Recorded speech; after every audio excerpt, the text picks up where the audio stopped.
조화제TV 시청자 여러분 안녕하십니까? 저는 조갑제닷컴의 조사별입니다. 2025년 6월 23일 오후 3시입니다. 이재명 정부가 추진하는 민생회복 소비 쿠폰 사업, 전 국민에게 최저 15만 원에서 최대 52만 원을 지급하겠다라는 민생 지원 방안이죠. 자, 이에 대해서 개혁신당 이준석 의원이 우려의 목소리를 냈는데 이 내용 좀 소개해 드리겠습니다. 자, 지난 대선에서 이재명 후보의 호텔 경제론을 아주 강하게 비판했던 이준석 후보가 자, 이 사업에 대해서는 쿠폰 경제, 바우처 경제라는 이름을 붙였습니다. 자, 그러면서 그 재원 마련을 어떻게 할 것이냐, 이게 미래 세대에 얼마나 큰 부담을 줄 것이냐 하는 부분에서 비판을 했는데, 자, 페이스북을 한번 같이 보시겠습니다. 이재명 대통령이 추구하는 이른바 바우처 경제, 쿠폰 경제는 결국 단기적 소비를 유도하기 위해 국가가 빚을 내어 현금성 지원을 남발하는 방식입니다. 코로나 시국에도 이런 소비 쿠폰이 잠시 자영업자들에게 숨통을 틔워주는 듯 보였지만 결국 일회성 소비에 그쳤고 기대했던 승수 효과는 실현되지 않았습니다. 자, 여기서 말하는 승수 효과라 함은 투입된 자본이 연쇄적인 부가가치를 창출한다라는 뜻이겠죠. 그런데 그런 효과가 미비하다, 회의적으로 보고 있습니다. 즉 이렇게 전 국민에게 어떤 일회성 소비에 쓰라고 사실 쿠폰을 지급하는 건데, 이게 과연 연쇄적인 소비, 유효 수요 확대, 고용 창출, 투자, 이런 부가가치 창출로 연결될 것인가 지금 회의적으로 보고 있다라는 거죠. 자, 결국 전부 문제는 돈이죠. 돈이 문제인데, 자, 지난주 이 사업을 포함해서 정부는 30조 원 규모의 2차 추경 예산안을 발표를 했습니다. 이 중에 지금 민생회복 소비 쿠폰, 전 국민에게 지급하죠. 최저 15만 원에서 최대 52만 원까지 전 국민에게 소비 쿠폰 방식으로 지급하겠다. 이 사업에 지금 배정된 예산이 약 13조 규모입니다.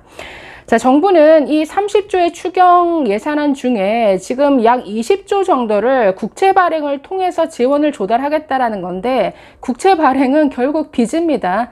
그래서 나라 빚만 지금 늘어나는 상황이고, 지금 이 추경을 통해서 올해 우리나라 정부 예산이 처음으로 700조 원을 돌파하게 됐습니다. 지금 10년 전과 비교하면은 이 정부 예산이 2배 늘었습니다. 2배. 결국 이 돈, 이게 우리가 감당할 수 있는 수준이냐라는 측면에서 지금 우려하는 겁니다. 자, 계속 보시면. 자, 하지만 국가 재정은 단기적 효과를 위한 수단이 되어서는 안 됩니다. 오늘 100원을 빌릴 때 30년 뒤 그 빚을 갚을 인구가 2배로 늘어난다는 보장이 있다면 나름 합리적인 투자가 될 수 있습니다. 그러나 지금 대한민국은 그 반대입니다. 30년 뒤 그 빚을 갚아야 할 인구는 절반으로 줄어드는 인구 수축기를 향해 가고 있습니다. 똑같은 100원이지만 미래 세대가 1인당 짊어져야 할 부담은 2배 이상으로 늘어납니다. 여기서 중요한 것은 단순한 GDP 대비 부채 비율이나 실질 이자율이 아닙니다. 문제는 어떤 세대가 1인당 얼마의 부채를 짊어지게 되느냐입니다.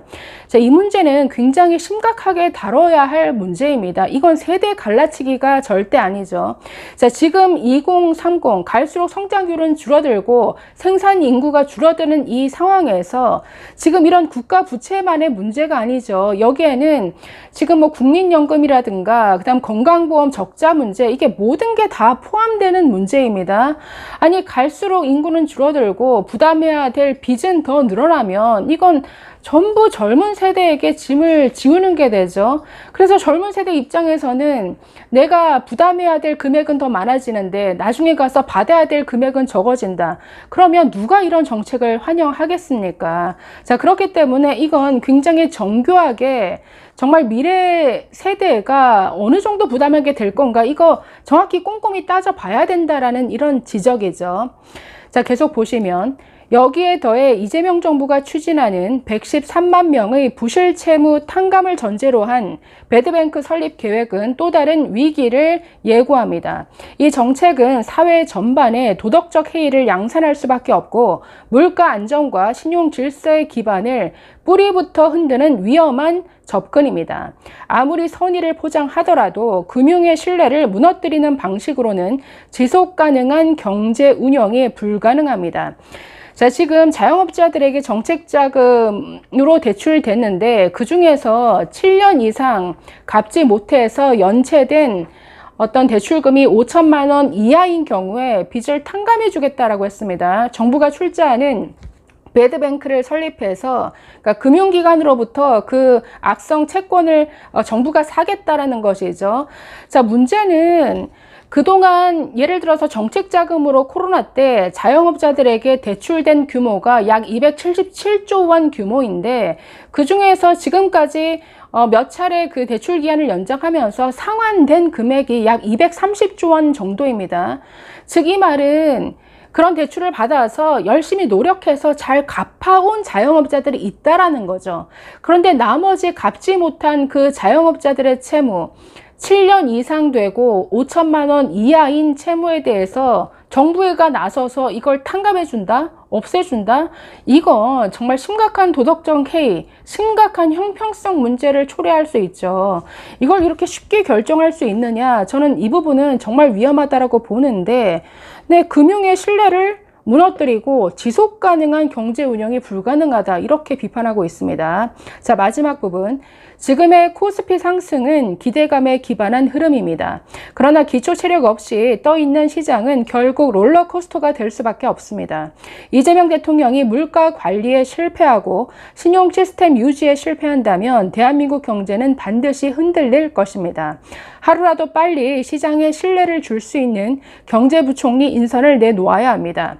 국무총리의 제청을 받는다는 형식적 절차를 핑계로 이 중대한 결정을 늦출 여유는 없습니다. 국가 경제는 실험이 아닙니다. 지금 필요한 것은 돈을 뿌리는 속도가 아니라 신뢰를 쌓는 속도입니다.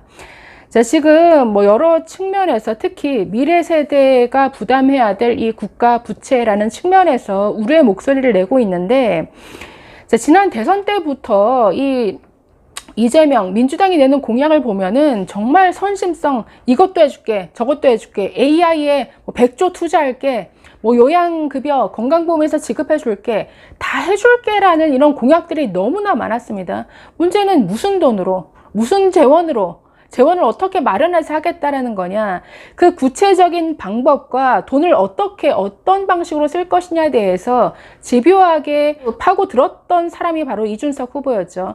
근데 이에 대해서 토론회 때 이재명 후보가 대체로 구체적인 실질적인 답을 잘 못했습니다. 여기에 대해서 이준석 대신에 우리 언론이, 또 야당이 끊임없이 물어야 될 부분이죠. 그리고 건강보험 적자인데 앞으로 조금 있으면 건강보험 적자가 마이너스 30조가 되는데 이것도 해주겠다, 저것도 해주겠다. 이게 어떻게 가능하다라는 거냐. 이런 질문을 끊임없이 해야죠. 저는 그래서 호텔 경제학이 화제가 됐었습니다만은 이재명 대통령의 뭔가 빚 만능주의 경제관에 대해서는 사실 굉장히 우려되는 바입니다. 지난 대선 때 이재명 후보 유세에서 이렇게 말했습니다. 나라 빚이 1,000조 원이 넘었다는 소리를 하면서 절대 빚을 지면 안 된다는 무식한 소리를 하는 사람들이 있다. 우리나라는 국가 부채가 50%가 안 되는데 다른 나라는 국가 부채가 110%가 넘는다. 우리나라는 공짜로 주면 안 된다는 희한한 생각 때문에 돈을 빌려만 줬다. 자영업자고 민간이고 다 빚쟁이가 됐다. 자, 이런 생각에서 그냥 돈을 주고 자영업자의 이 빚도 다 없애주고 이런 정책으로 지금 이어졌습니다. 이거 문제죠. 국가 부채 늘리는 거를 이렇게 쉽게 생각하면 안 되죠. 아니, 국가 부채가 110%가 넘는 미국이나 일본이 우리나라랑 같습니까? 그들은 기축통화국이고 우리는 아니잖아요. 우리는 로컬 통화이기 때문에 얼마든지 국가 부도를 맞을 수가 있습니다. 그래서 지금 우리나라 부채 비율이 50%가 안 된다라고 하지만 우리나라 고령화 속도, 그리고 그에 따른 지금 앞으로 국민연금 지출 규모, 또 건강보험에서 나가야 될 지출 규모를 생각하면 국가 부채가 아주 단기간에 아주 급속도로 늘어날 수 있다라는 거죠. 그렇기 때문에 정말 타이트하게 이렇게 재정 관리를 해야 되고 쉽게 생각할 문제가 아니다. 그래서 이준석 의원의 이런 문제의식에 참 저도 공감하게 되는데, 이런 부분을 이 이재명 정부도 좀 더 꼼꼼하게 저는 받아들여야 될 부분이라고 봅니다. 감사합니다.